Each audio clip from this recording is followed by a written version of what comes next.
चलिए बड़ी खबर से शुरुआत कर लेते हैं। मुश्ताबाद दौरे पर पहुंचा राष्ट्रीय महिला आयोग। हिंसा प्रभावित क्षेत्रों में पहुंची एनसीडब्ल्यू की टीम और एनसीडब्ल्यू के अध्यक्ष हिंसा के पीड़ितों से मिली हैं, उनका हालचाल जाना है। पश्चिम बंगाल के राज्यपाल भी आज मुश्ताबाद पहुंचेंगे। मालदा के बाद मुश्ताबाद का दौरा है राज्यपाल का। और ये देखिए तस्वीरें हम आपको दिखा रहे हैं जब राष्ट्रीय महिला आयोग की अध्यक्ष पीड़ित जो लोग हैं, पीड़ित परिवार हैं, उनसे मुलाकात करने के लिए पहुंची हैं। हालांकि पश्चिम बंगाल की मुख्यमंत्री ममता बनर्जी ये बिल्कुल नहीं चाहती हैं कि इस तरह के दौरे हों, लेकिन आप देखिए कि मालदा से शुरू हुआ राज्यपाल का दौरा, आज मुश्ताबाद पहुंच रहे हैं। लेकिन उससे पहले राष्ट्रीय महिला आयोग की टीम, ये पीड़ित परिवार हैं जिन्होंने अपना बहुत कुछ इस हिंसा में खो दिया है। आप महिलाओं की स्थिति देखिए कि किस तरह से वो रो रही हैं, बिलख रही हैं, उनका सब कुछ जैसे उजड़ गया है। राष्ट्रीय महिला आयोग की अध्यक्ष के सामने अपना दर्द बयां करती हुई ये महिलाएं और उनको समझाती हुई राष्ट्रीय महिला आयोग की अध्यक्ष आपको नजर भी आ रही हैं। ये तमाम पीड़ित महिलाएं हैं, ये बच्चे हैं जिनका इस हिंसा में बहुत कुछ उजड़ गया है। उन्हीं को सांत्वना देने के लिए आज इनको न्याय की दरकार है। और जो इन्होंने अपना खोया है, आर्थिक रूप से भी काफी नुकसान हुआ है, कई लोग पलायन भी यहाँ से कर चुके हैं, लेकिन जो वहाँ अब भी डटे हुए हैं उनको इंसाफ की दरकार है, मदद उनको चाहिए। दो तस्वीरें इस वक्त हम आपको दिखा रहे हैं। आखिर क्यों बार बार बंगाल में हिंसा भड़कती है, सवाल ये भी है क्योंकि पूरे देश में वक्फ कानून संशोधन बिल को लेकर प्रोटेस्ट हुए, लेकिन जो तस्वीर पश्चिम बंगाल से आई, मुश्ताबाद, मालदा समेत अन्य जिलों से आई, वो तस्वीर नहीं दिखाई दी पूरे देश में। आज राष्ट्रीय महिला आयोग पहुंचा है, टीम पूरी पहुंची है मुश्ताबाद, वहां के हालातों का जायजा लेने के लिए, पीड़ितों से बातचीत करने के लिए कि आज उनकी स्थिति क्या है। कल जब राज्यपाल पहुंचे थे मालदा, उन्होंने कहा कि इस तरह की हिंसा बर्दाश्त नहीं की जाएगी और जिन लोगों ने ये सब कुछ किया है उनके खिलाफ एक्शन होगा।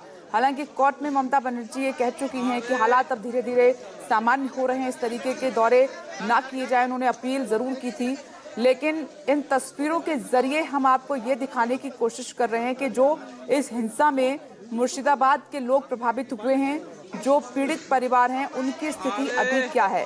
तो इनको देखकर आप अंदाजा लगा सकते हैं कि अभी दर्द से गुजर रहे हैं ये लोग।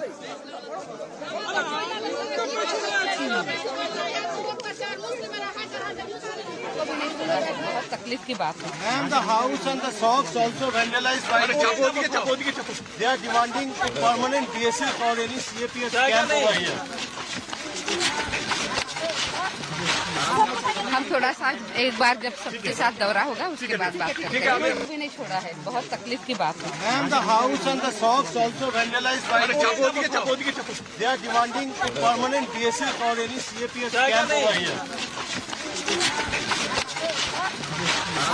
हम थोड़ा सा एक बार जब सबके साथ दौरा होगा उसके बाद बात करेंगे। तो विजया राहटकर को आप सुन रहे थे, राष्ट्रीय महिला आयोग की अध्यक्ष हैं। वो कह रही हैं कि जब हम सबसे मिल लेंगे उसके बाद बात करेंगे मीडिया से। मनोज पांडे इस वक्त हमारे साथ पहुंचे हैं, जुड़ गए हैं इस वक्त। मनोज, आप भी लगातार जो हिंसा हुई है उस पर नजर बनाए हुए हैं, पीड़ित परिवारों की स्थिति क्या है, आपने भी 1-to-1 उनसे बातचीत की है।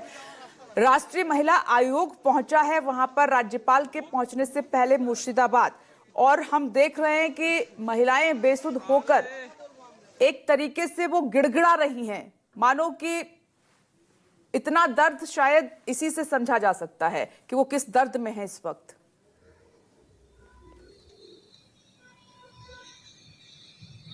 जी विपिन, जिस तरह से देखिए आप जो बात कह रही हैं वाकई सही है। एक ग्राउंड जीरो पे जाने के बाद ही पता चलता है। एनसीडब्ल्यू जो है, इनकी टीम बाकायदा कल मालदा में पहुंची थी।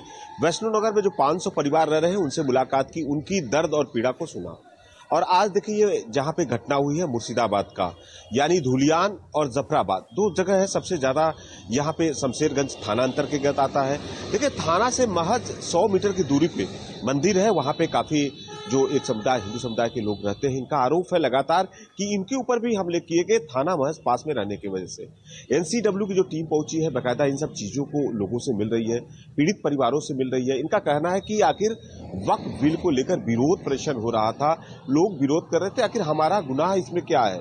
हमें क्यों हमारे घरों को निशाना बनाया गया, हमारे लोगों को क्यों मारा पीटा गया, लोग घरों से पलायन किए। आखिर इन सब चीजों को यहाँ पे जो इनके सारे तथ्यों को जुटा रही है, उसके बाद इन्होंने राज्यपाल को अपना रिपोर्ट सौंपेगी। देखिए राज्यपाल भी वहां पहुंचे हुए हैं। कल उन्होंने बेकायदा श्री आनंद बोस मालदा में जो पीड़ित परिवार था, जो 500 पीड़ित परिवार है, वैष्णो नगर जो स्कूल में यहाँ पे रह रहा है, राहत शिविर कैंप में रह रहा है, छोटे छोटे बच्चे हैं। देखिए 2-2.5 महीने का किसी के पास बच्चा है। आखिर कितनी तकलीफ से ये लोग यहाँ पे रहे, इनके दर्द को भी राज्यपाल ने सुना है। आज वहां पे जो मुर्शिदाबाद का है, जैसे धुलियान है, वहां पे पहुंच रहे हैं और जो पीड़ित परिवार है, जो परिजन है, कुछ लोग, चूंकि ये लोग पलायन इसलिए नहीं किए हैं विपनेश, क्योंकि थाना से महज करीब है। यानी बीएसएफ 2 दिन के बाद जब आ गया तो यहाँ के जो लोग थे, कुछ इनके शरीर में, इनमें जान में जान आई, क्योंकि बीएसएफ के आने के बाद जिस तरह की हिंसा और तांडव हो रहा था वो बंद हो चुका था। तो अब इनका एक सबसे बड़ा मान है, यह है एनसीडब्ल्यू की जो टीम है, यहाँ पे जो प्रतिनिधि पहुंच रहे हैं और राज्यपाल से भी यही लोग गुहार लगा रहे हैं कि यहाँ एक अस्थायी कैंप बनाया जाए। देखिए नियमतः जो बीएसएफ के पास जो बीएसएफ का बॉर्डर है बांग्लादेश से सटा हुआ है, करीब 50 मीटर तक बीएसएफ की निगरानी रख सकता है, बीएसएफ वहां पे दखल अंदाजी कर सकता है। तो महज ये दूरी है, 20 से 22 किलोमीटर की दूरी है। तो बीएसएफ आखिर यहाँ पे क्यों एक अस्थायी कैंप नहीं बना दिया जाता है? बीएसएफ के देखरेख में रहेंगे, कोई ऐसी हिंसा नहीं होगी। तो अब बीएसएफ के ऊपर में है और यही चीज परिवार के लोग हैं, जो पीड़ित लोग हैं, एक इनका यही मांग है। यानी कोलकाता हाईकोर्ट ने 21 अप्रैल तक बीएसएफ और सेंट्रल फोर्सों की तैनातगी को यहाँ पे बहाल रखने की बात कही है। ममता बनर्जी कह रही कि नहीं, हालात यहाँ पे सामान्य है, लोग अपने घरों के आए और शांतिपूर्ण ढंग से रहे, ऐसा कोई हिंसा नहीं होगा, या हिंसा होगा तो उस पर कार्रवाई किया जाएगा। लेकिन इन लोगों का पुलिस के ऊपर से विश्वास उठ चुका है। यानी देखिए, ठीक है मनोज, आप नजर बनाए रखिएगा, आपसे बात करते रहेंगे। इस वक्त एक और बड़ी खबर का रुख कर लेते हैं। मुंबई में जैन समुदाय का बीएमसी के खिलाफ प्रदर्शन, सैकड़ों की संख्या में जैन समुदाय के लोग वहां पर प्रदर्शन कर रहे हैं, बीएमसी अधिकारियों पर कर रहे हैं कार्रवाई की मांग। इस वक्त की बड़ी खबर हम आपको बता रहे हैं। बीएमसी ने तोड़ा है 90 साल पुराना जैन मंदिर और इसी के विरोध में वहां पर प्रदर्शन किया जा रहा है। देखिए प्रदर्शन की तस्वीरें भी हम आपको दिखा रहे हैं। जैन समुदाय के लोग बड़ी संख्या में बीएमसी जो दफ्तर है उसके सामने इकट्ठा हुए हैं और मंदिर तोड़े जाने के खिलाफ जो है वो अपनी आवाज बुलंद कर रहे हैं। बीएमसी अधिकारियों पर एक्शन हो, ये मांग है उनकी। तो मुंबई में जैन समुदाय का बीएमसी के खिलाफ प्रदर्शन, और ये तमाम जो लोग हैं वो जैन समुदाय के हैं जो बीएमसी के अधिकारियों पर अब एक्शन चाहते हैं, क्योंकि उन्होंने उनका मंदिर तोड़ दिया है। अब मंदिर तोड़ने की असल वजह क्या रही है ये हम आपको बताएंगे, लेकिन उससे पहले ये प्रदर्शन आप देख लीजिए।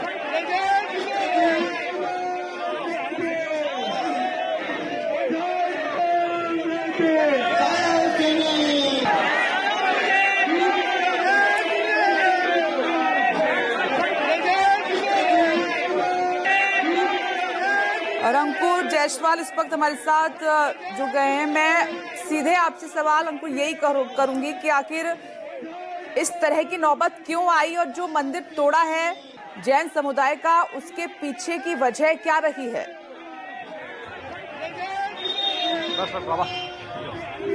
अंकुश, बूम लगाओ भाई, बूम लगाओ। अरे बूम लगाओ।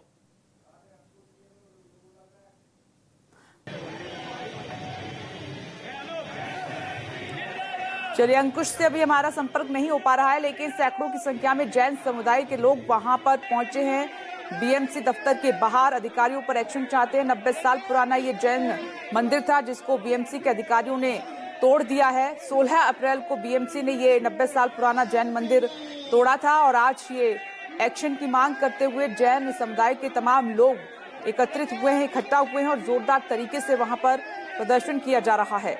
एक ही उनकी मांग है कि जिन अधिकारियों ने 90 साल पुराना मंदिर जैन समुदाय का तोड़ा है उन पर कार्रवाई हो, एक्शन लिया जाए। इसी मांग को लेकर ये प्रदर्शन वहां पर हो रहा है। मुंबई से बीएमसी दफ्तर के बाहर की तस्वीरें इस वक्त हम आपको दिखा रहे हैं। नजारा बिल्कुल बदला हुआ है और तमाम लोग जो दूर दूर तक नजर जाती है तो सैकड़ों की संख्या में जैन समुदाय के लोग नजर आ रहे हैं। अंकुश एक बार फिर से हमारे साथ जुड़ गए हैं। अंकुश, ये 90 साल पुराने जैन जो मंदिर था उस पर बीएमसी ने क्यों एक्शन लिया, क्यों तोड़ा है और अब मांग क्या है जैन समुदाय की? जी बिल्कुल 90 साल नहीं, 30 साल पुराना मंदिर था। मुंबई के विले पार्ले स्थित ये मंदिर था। कोर्ट में ये मामला था और कोर्ट में के दलील दी गई थी कि ये जो मंदिर है एक गार्डन का जो रिजर्व प्लॉट है उस पर बना हुआ था और सेशन कोर्ट के आदेश के बाद बीएमसी ने कार्रवाई की। ये बीएमसी का पक्ष है। तोड़क कार्रवाई करने से पहले बीएमसी ने उनको नोटिस भी जारी किया था। ये बीएमसी का पक्ष है। हालांकि जैन समुदाय के जो पक्ष है मंदिर कमेटी, उनका कहना है कि जब सेशन कोर्ट ने इस तरीके का आदेश पास किया था तो मौखिक तौर पे स्टे भी लगा दिया गया था और हाईकोर्ट में अपील करने के लिए हाईकोर्ट में अपील करने जा ही रहे थे। हाईकोर्ट में अपील दायर भी की गई थी और सुनवाई भी थी, लेकिन उसके एक दिन पहले ही बीएमसी ने इसे तोड़क कार्रवाई को अंजाम दिया। तो आप यहाँ पे तस्वीरों में देख सकते हैं कि भव्य एक जो मोर्चा है वो जैन समाज द्वारा यहाँ पे निकाला गया है। ये मोर्चा मुंबई के विले पार्ले से शुरू हुआ है और अंधेरी का जो नगर निगम का दफ्तर है वहां पर ये मोर्चा जाया जा रहा है। और मजे की बात यह है कि इस मोर्चे में पक्ष और विपक्ष यानी सरकार की तरफ से और जो विपक्ष के जो नेता है वो भी वहां पर मौजूद है। कांग्रेस की तरफ से सांसद वर्षा गायकवाड़ जो कि कांग्रेस मुंबई अध्यक्ष है वो भी इस मोर्चे में शामिल है और सरकार की तरफ से कैबिनेट मिनिस्टर मंगल प्रभात लोधा और जो इलाके के जो दोनों आमदार है वो यहाँ पर है। अभी देखिए मोर्चा यहाँ पे अंधेरी की तरफ यहाँ पर पहुंचा हुआ है और उनकी मांग है कि बीएमसी के जिस अफसर ने यह तोड़क कार्रवाई को अंजाम दिया था उससे माफी मंगाया जाए और मंदिर वहीं पर उनको बनाएंगे। और कुछ उसी तरीके के शक्ति प्रदर्शन करते हुए जो मोर्चा है यहाँ से निकाला गया है और हाथों में तख्तियां लिए यहाँ पे देख सकते हैं। लोगों से बात करते हैं कि नाराजगी क्या है, मोर्चा का उद्देश्य क्या है। नाराजगी किस बात की है? क्योंकि कोर्ट के आदेश के बाद तोड़क कार्रवाई की थी। हमारा मंदिर तोड़ा गया, हम लोग तो नाराज है। लेकिन कोर्ट के आदेश के बाद तोड़ा गया, ऐसा बीएमसी का कहना है। कोर्ट के आदेश के बाद तोड़ा गया, ऐसा बीएमसी का कहना है। कोर्ट की परीक्षा करेंगे अभी। तो कोर्ट के जो फैसला है उसका अध्ययन करेंगे। यहाँ पे देखिए भव्य जो है मोर्चा यहाँ पर निकाला गया था। हालांकि जो जैन समाज के जो और अन्य लोग हैं उनका कहना है कि ये सिलेक्टेड तोड़क कार्रवाई है और भी जो गैर कानूनी जो स्ट्रक्चर होते हैं उससे वहां पे तोड़ा नहीं गया है। हमारे साथ जो जैन समाज के जो गुरुजी है वो यहाँ पर है। सर ये बताइए कि मोर्चा अभी अंधेरी स्टेशन पहुंच चुका हुआ है। सरकार और पक्ष और विपक्ष दोनों की तरफ से नेता जो है इस मोर्चे में शामिल हुए। लगता है कि सरकार हस्तक्षेप करेगी? देखिए हमें किसी सरकार से लेना देना नहीं है। हम हमारे भगवान महावीर के लिए आए। अब बड़े बड़े नेता बड़े बड़े लोग पॉलिटिशियन लोग आने वाले, धन्यवाद है कि भगवान महावीर के लिए आ रहे, उनका मैं हृदय से धन्यवाद देता हूँ। पर जिस तरह से आप रैली के अंदर सहभागी हुए, मंदिर बनाने के लिए भी सहभागी रहे। लेकिन बीएमसी का कहना है कि कोर्ट का आदेश था और कोर्ट के आदेश के बाद ये कार्रवाई की गई थी और कोर्ट में मंदिर कमेटी के जो प्रतिनिधि है उनका भी अपनी बात रखी गई थी। राम मंदिर बन सकता है तो जैन मंदिर क्यों नहीं बन सकता है? बराबर। अबे वहां पे मरना पड़े तो भी मर जाएंगे और मारना पड़े तो भी मारेंगे, पर मंदिर वही बनाएंगे। लगता है कि लगता है बीएमसी सरकार के पास है। सरकार की तरफ से कैबिनेट मंत्री भी इसमें शामिल हुए। सरकार को हमारे एकनाथ शिंदे जी, देवेंद्र फडणवीस जी, यहाँ के लोकल एमएलए की इसकी बात मालूम नहीं है, यह कल लोगों को मालूम पड़ी है। आप क्या कहेंगे इस मोर्चे के बारे में?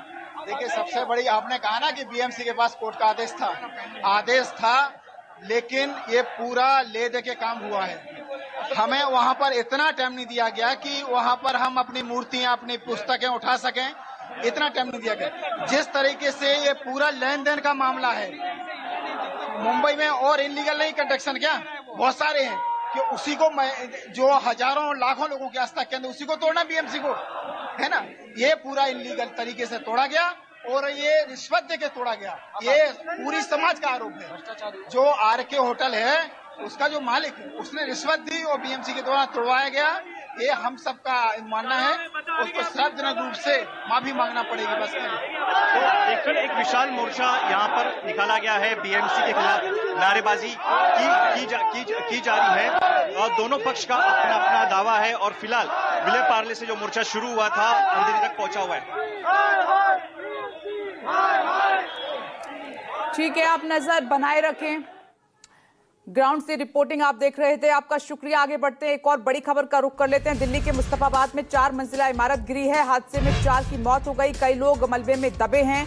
एनडीआरएफ की टीम का रेस्क्यू ऑपरेशन लगातार जारी है। रात को यह हादसा हुआ है 2:30 से 3 बजे के बीच में, लेकिन बड़ा हादसा है, दुखद हादसा है। हादसे में 4 लोगों की मौत हो गई है और बताया जा रहा है कि 14 से 15 लोगों का रेस्क्यू भी कर लिया गया है। एक रात की तस्वीर हम आपको दिखा रहे हैं जब ये भरभराकर 4 मंजिला इमारत गिर गई थी, मलबे में तब्दील हो गई थी। और दूसरी तस्वीर सुबह की है जब एनडीआरएफ की टीम और पुलिस के जवान वहां रेस्क्यू ऑपरेशन में जुटे हुए आपको नजर आ रहे हैं। देखिए किस तरह से रेत में मलबे में तब्दील हो गई है 4 मंजिला इमारत। लेकिन सीधे अभी हम तेजस्वी यादव प्रेस कॉन्फ्रेंस कर रहे हैं, आपको लिए चलते हैं। तो आज दिसंबर से लेकर के अब तक लगभग 6 से 7 कैबिनेट मीटिंग्स हुए हैं, 7 कैबिनेट मीटिंग हुए हैं और उसमें 76,622 करोड़ रुपए की योजनाओं की स्वीकृति जो है दी गई है। यानी अधिकांश योजना केवल निर्माण से संबंधित है। अब हमारे पास ये कैबिनेट डिसीजंस कब कब हुए इसका डिटेल भी है। 19 दिसंबर 2024 को कैबिनेट मीटिंग हुई। लगभग जो है उसमें 1949 करोड़ रुपए का योजनाओं की स्वीकृति दी गई। दूसरा 10 जनवरी 2025 को कैबिनेट मीटिंग हुई, उसमें 12,422 करोड़ की स्वीकृति दी गई। तीसरा 4 फरवरी 2025 को यानी 16,049 करोड़ का स्वीकृति जो है दी गई। चौथा 23 फरवरी 2025 17,736 करोड़ रुपए की स्वीकृति दी गई। 25 यानी 5वां कैबिनेट 25 फरवरी 2025 27,381 करोड़ की स्वीकृति जो है दी गई है। छठा कैबिनेट जो हुआ 19 मार्च 2025 492 करोड़ की स्वीकृति दी गई। 8 अप्रैल यानी 7वां कैबिनेट जो हुआ 8 अप्रैल 2025 यानी 593 करोड़ की स्वीकृति जो है दी गई है। यानी इन टोटल 7 कैबिनेट का अगर हम लोग देखें तो 76,622 करोड़ रुपए की स्वीकृति दी गई, जिसमें कि केवल निर्माण में अधिकांश योजनाओं की स्वीकृति जो है दी गई है। ज्यादातर भवन निर्माण हो, पथ निर्माण हो, जल संसाधन हो, ग्रामीण कार्य हो,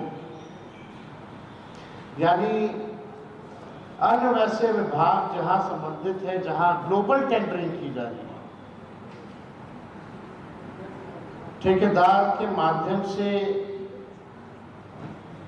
जो मंत्री लेवल के जो लोग हैं, लगभग आप जान रहे हैं, पूरा बिहार जानता है कि निर्माण कार्यों में एक फिक्स अमाउंट तय है कि 30% जो है मंत्री साहब को पहुंचाना है कमीशन के तौर पर।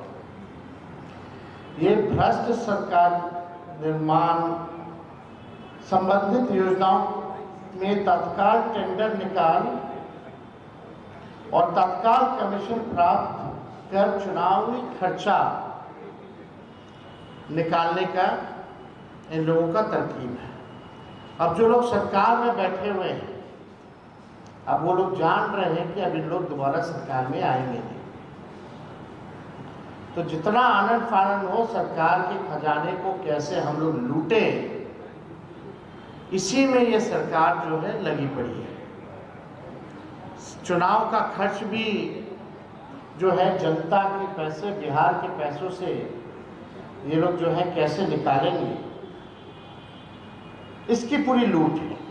अभी हम आपको बताएंगे, उसमें सब कुछ जो है दिखने लगेगा। यानी आनंद फानंद में ये सरकार जो है टेंडर निकाल रही है, कमीशन जो है लिया जा रहा है, ग्लोबल टेंडरिंग कर रही है। यानी बिहार के ठेकेदारों को कोई काम नहीं मिलेगा, बाहर के लोग आएंगे और अमाउंट फिक्स कर दिया गया है 30%, और उसी के तहत जो है ये काम हो रहा है।